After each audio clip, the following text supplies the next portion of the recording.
Oh, hello there. Yes, 'twas the morning after the night before. Yes, certain sections of the media have been going into a meltdown, effectively, for the last 10 hours because a particular plane didn't leave for Rwanda.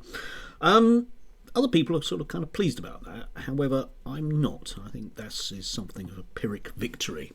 Back in March, the government intimated that, led by Dominic Raab, they were going to introduce a Bill of Rights which would supersede the Human Rights Act in British law. At that time, they said they had no intention of leaving the European Court of Human Rights. I would strongly suggest that now they will. When we finally see proper details of this, I think we're going to see the supremacy of Parliament writ enormously large on it, in the sense that you and I, other British citizens, and I mean British citizens, I don't mean other people that come here in boats, but just British citizens, may well have the same level of rights as we did before. However, if you decide to make Parliament basically have the ability to ignore the decision of courts, then suddenly I don't have the same rights that I had before. Because whereas one might say that I could appeal to the European Court of Human Rights and the government would have to do what they said, if we leave the European Court of Human Rights, by the way, the other country that's left the European Court of Human Rights is Russia, make of that what you will, but if we leave the European Court of Human Rights, then suddenly that's it. Dominic Raab can decide he doesn't really care what your case is. They're just going to do it anyway. This is the inherent problem with where we are now. We have a government that really doesn't mind ripping up any form of constitutional legislation at all. Never mind, it was basically an idea of Winston Churchill's. Well, we like Winston Churchill, don't we? Boris Johnson's a big fan, unless it actually comes to, something that might stop business from making a profit. The other aspect of this is that the European Court of Human Rights and human rights generally is embedded in the Good Friday Agreement.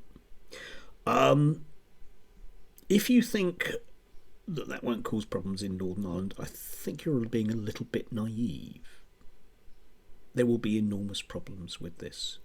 And the British public, once again, will be persuaded to give up the little that they have for the sake of freedom. Except you aren't being offered freedom at all. I mean, for example, there was intimation this morning in the newspapers that because the Church of England have had the temerity of questioning whether or not people should be bundled onto planes to a country that they have no desire to be in and has a dubious human rights legacy, pardon the use of that phrase, that the bishops should be removed from the House of Lords, which removes an enormously huge swathe of our kind of unwritten constitution in terms of our relationship with the church, which goes back to Henry VIII's time. But never mind that, we'll just tear that one up because it's mildly inconvenient at the moment.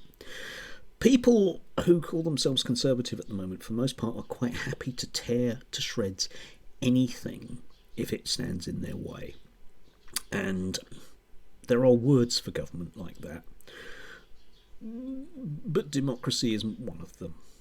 So beware of Raab's bearing gifts, is what I'll say, because there will be a lot of clamouring voices over the next few days suggesting some really drastic action against all of them lefty lawyers. But one of these days you might need a lefty lawyer. Anyway, have a lovely Wednesday. Hump day, as they call it, which always sounds vaguely rude to me. Have a nice one.